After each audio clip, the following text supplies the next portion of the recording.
You're wondering how hardstyle pros make their lead buses sound so powerful, yet you try and try but can't get them sounding right? I know the feeling, and that is why I'm making this video. So without further ado, let's get right into it. We will start with two main types of buses and how they work. 1.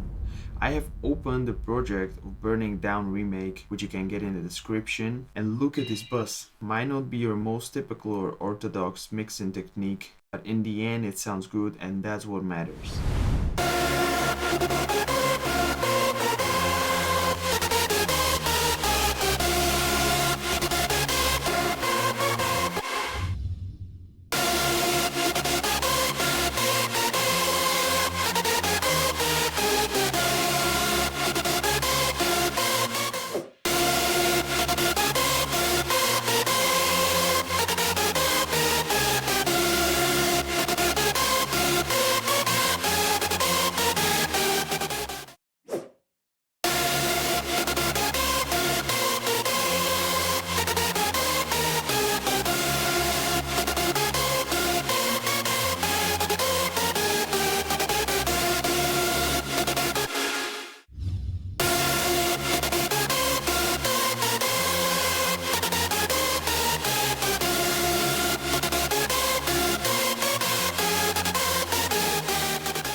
Here are 4 very common issues with poorly mixed leads in their bus. Not having enough highs.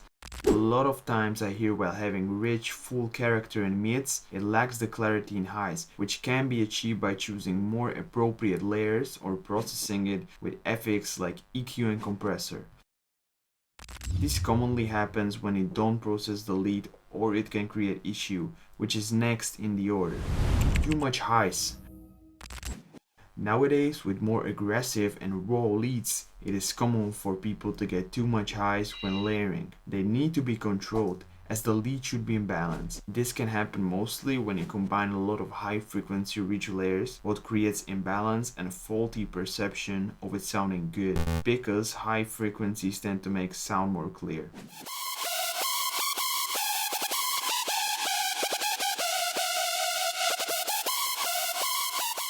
This one is hard to hear if you're starting at producing, but don't worry, you will get used to it soon. Just track your lead bus with a spectrum analyzer like Voxengo Span, which is free, and compare to other artists' leads that you like. Low end. The hardest one to nail when you start producing, hardstyle especially. You must have seen hundreds and hundreds of tutorials about low end and how important it is in the mix. Low end gives its power when we are listening live on speakers. If you think that there is a formula for perfect low end, I have to disappoint you. There is none.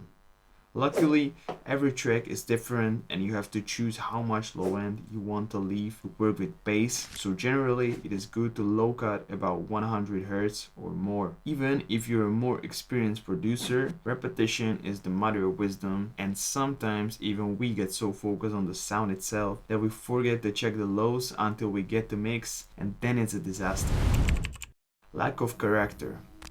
We are talking about the character in mids from around 300 to 3000 Hz, which can be an issue when you start to understand the process of creating leads and you start mixing and layering too bright. It's similar to B, but this one is more specific and doesn't happen as often. Most common solution would be checking layers and managing them, or adding a body lead, which contains a lot of mid-frequency content. For example, with pitch LFO or distortion, and the lead should be in lower to mid octaves. 2. Start nailing your wet buses. While you might get a powerful sounding lead bus, don't forget about wet buses, like reverb and delay. There are a few issues that a lot of producers do, so let's dive into it. Reverb. Seems like an easy one, but actually nailing a perfect reverb bus is generally difficult and takes some knowledge about spatial perception for sounds. Yes, even in simpler terms, having an idea how reverb works is generally great to know, but luckily I have some tips for you that will make it like a walk in a park. A. Low cut the reverb and play with the EQ. Don't be afraid to manipulate the reverb too. Sometimes it can create nice sound, but personally I like to keep the most of the sound sounding as natural as I can, so I try to find good sounding preset for my reverb and rather play with the sidechain.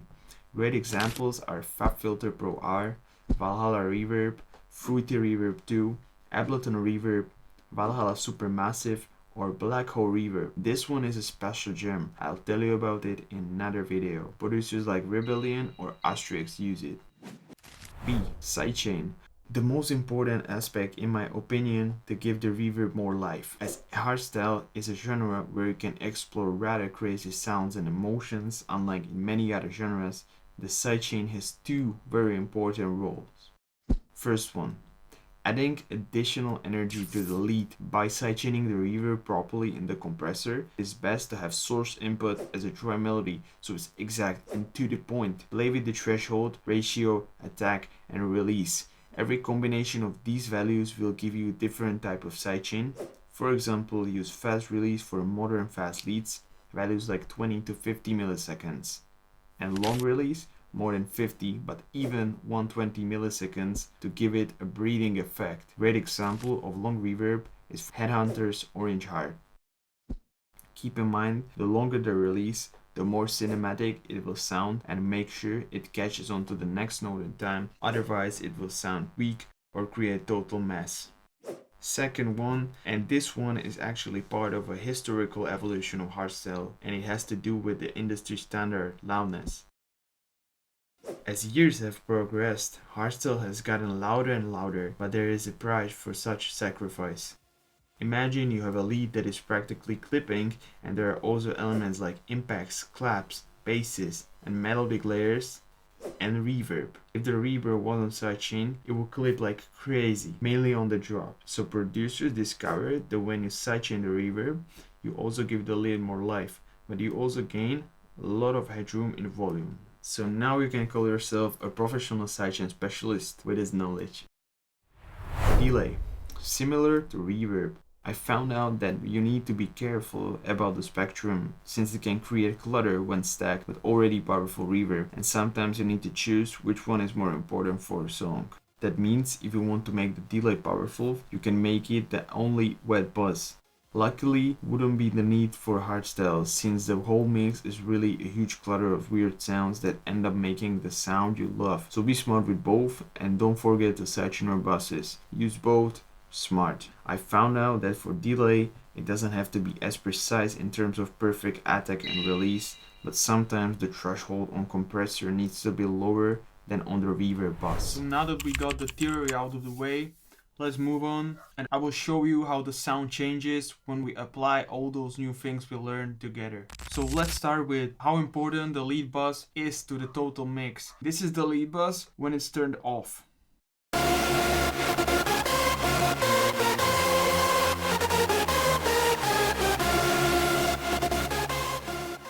This is the lead bus when it's turned on.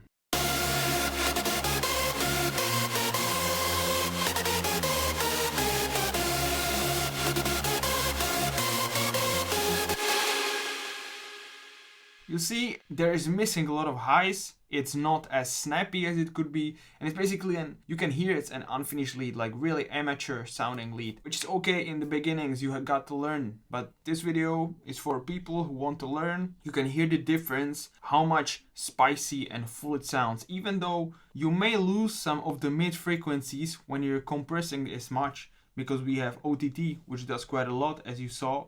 Also the CLA-3A, which is pretty powerful. The transient master also messes up the mids a little bit, but it ain't too bad. Overall, we're giving this lead a lot more life, and when you play it together with all the effects and all the stuff in the track, it's gonna become really full. I don't know a producer who doesn't do at least a few things, like who doesn't add effects to brighten up the track. All these effects are so powerful, it takes the lead to another level. Next, I want to look at how certain layers add to the whole mix of leads. I'm gonna just briefly go over what is the main reason and why I put the lead layers here. So the first one is this one.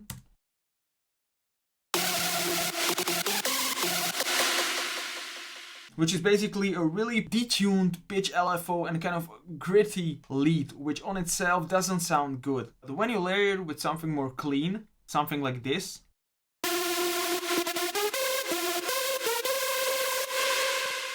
it gets to create a really nice combination. And listen to it.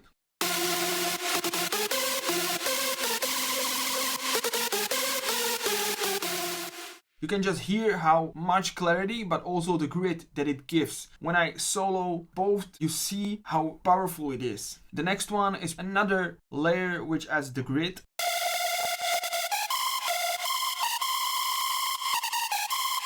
And this one is basically raw lead. I added this one because of the modern leads. They tend to have a layer which is higher. It could be also done in one single synthesizer, but making it like this, you have a lot more control. And as you can see, I mixed everyone a little bit different. This one is the next. This one is a simple soul, which isn't too harsh, but it has a lot of pitch LFO. So it clearly does the job for the next one. This one is also clean and it just adds the last layer. In your face is in the middle and it's really clean and melodic, and it pushes the final ounce of the power to the total lead combination, which is this.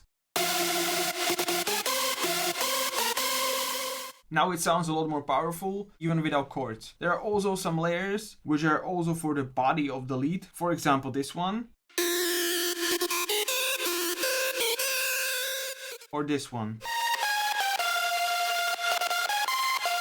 Those were added pretty late, as you can see. They add the final touch that I heard in Dual Damage Burning Down remake. For the wet buses, this one is one which I really like. The preset is always different, but sometimes I try to keep it the same just so it has a distinct sound. EQ, I like to boost the highs because sometimes the reverb is not as full as you want it. Mainly when you're clipping and you play it live, the reverb sometimes is lost. The sidechain and this one LFO tool, I forgot to talk about it right at that point, but this one is actually my interpretation of what I heard in the Burning Down. There was basically a gated melody thing going on. It could have been a chord, it could have been a vocal. I'm guessing it was also vocal, that's why I added the pad layer. I added Omnisphere vocal, which is gated this way also, but I also felt like if I put a little bit of depth on the reverb, it's gonna add a nice effect. So it just adds like another layer while keeping the reverb full and clean. This one is what you normally wouldn't do on the reverb bus. A little bit of tension here. I would use this only as like a resort when you want to experiment. This is just my way of recreating the lead from Burning Down. This one would normally probably be turned off and the reverb would be even more powerful. I just heard that thing. If you listen closely to the Burning Down remake, which I cannot show here because I'm gonna get copyright. To the delay, it isn't too complicated. Just simple delay. You can use which ones you want. Edge delay from Waves. You can use this one. Timeless from FabFilter, also Supermassive from Valhalla. Delay was cut a little bit further and the sidechain is basically the same. So this was a little bit of revise for everything we talked about today. I hope you learned something new. Don't forget to use all these tips in your next production. You want me to give you feedback on your track, send it to my socials, send it to my email, and I'll get to you and give you feedback. I hope you have a nice day or weekend, and peace. See you next time.